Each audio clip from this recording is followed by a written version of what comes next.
Hey guys, it's Zach. I thought I would just give you guys a little comparison of Disneyland against Walt Disney World. The things that are a little different about it, and some things that are nicer, some things that are better, some things that aren't so nice. One of the things we noticed when you first come in, you can walk through downtown Disney and get to either one of the parks, California Adventure or Disneyland. And there is no opening ceremony. You just basically you wait for the gates to open and then you walk in and there you are. The layout's pretty much the same. They have 7 different lands. There is no Liberty Square though. Instead, there's a New Orleans Square. But Main Street's pretty much the same.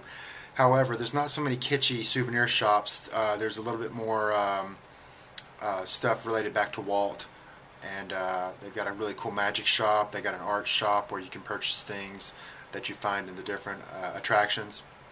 And the lands are a lot smaller than they are in Magic Kingdom. They say you can fit about 3 of the Disneylands into one of the Magic Kingdom, so that pretty much tells you the scale of things. One thing I noticed was Tomorrowland was considerably smaller. They don't have as many attractions in there.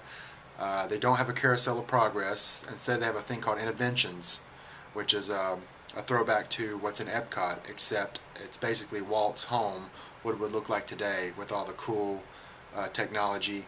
And it still spins the room and plays a Great Big Beautiful Tomorrow, but that's about it. Claire really liked it though. We got to do an interactive storytelling where we could fire a cannon and do all this cool stuff inside one of the kids' rooms. Also, Adventureland is pretty cool. They have the Indiana Jones attraction. It's a huge line, but I'll post some video later showing that. But it's highly detailed, really cool ride. Packs really quick, so you want to check that out if you go to Disneyland.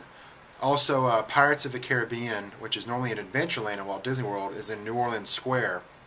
And if you go in, you don't have to travel through all those catacombs in the dungeon. It's basically a big circle, and then that goes 2 different ways, and it takes you to the boats.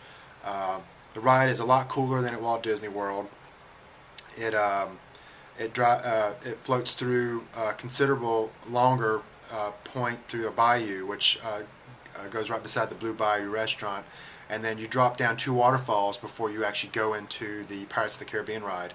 There are considerable more scenes there that take place showing dead pirates inside of a bedroom, a captain's room on a pile of gold, and different things like that, which is really cool before you even get to the part that Walt Disney World has. So that's really cool.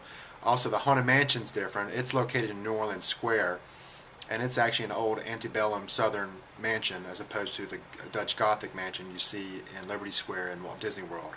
And when you go into the stretching room, that's really cool. It's actually an elevator that takes you down to the loading area, and all the portraits that change and the lightning flashes, those you actually walk through and get to see those, as well as the turning busts that follow you as you walk past. So that's pretty cool. Also, Tarzan's Treehouse they have there, which they don't have at Walt Disney World. I guess what they did is repurpose the Swiss Family Robinson treehouse to make it look like Tarzan's treehouse, and they play Tarzan music and have a lot of stuff from the Tarzan movie in there, which is kind of cool. Some of the things that Walt Disney World does not have, which Disneyland does have, is storybook canals. And what it is a boat that you get on, and you can travel and see all the villages from each of the different Disney animations, Snow White, Beauty and the Beast, Pinocchio, and which are all based on Eastern European villages, which is kind of cool. They also have Casey Junior train, which the kids can ride, and they can actually get into the cages. It looks like a circus train, which is really cool. And then they have Tom Sawyer Island, which again they have at Walt Disney World, but this one's pirate based. So when you go in, there's a lot more pirate themed stuff there, which is kind of cool. Space Mountain as well, as smaller, and the loading into it is different. It's a 2-car rider as opposed to a single car rider, which you have to get in behind the person. You can actually sit beside a person in this, and it's way more faster. More faster, that's not even a real word. It's way faster than the one at Walt Disney World, which is really cool. They also brought back Captain EO, which is a Michael Jackson production where he's a space captain and has all these magical powers, but it's a special tribute to him, so that was kind of interesting. They didn't really update that, so it's like 1985, 1990 Captain EO, Michael Jackson music video, so that's interesting.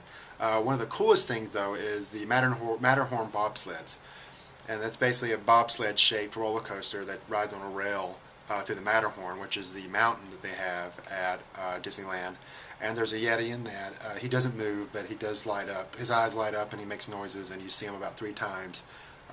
We didn't ride it at night. I heard it's a different experience at night, but the line was way long, and that's one thing at Disneyland that's different at Disney World. The lines get long really quick, so you got to pick and choose what you want to ride and what you want to use fast passes for.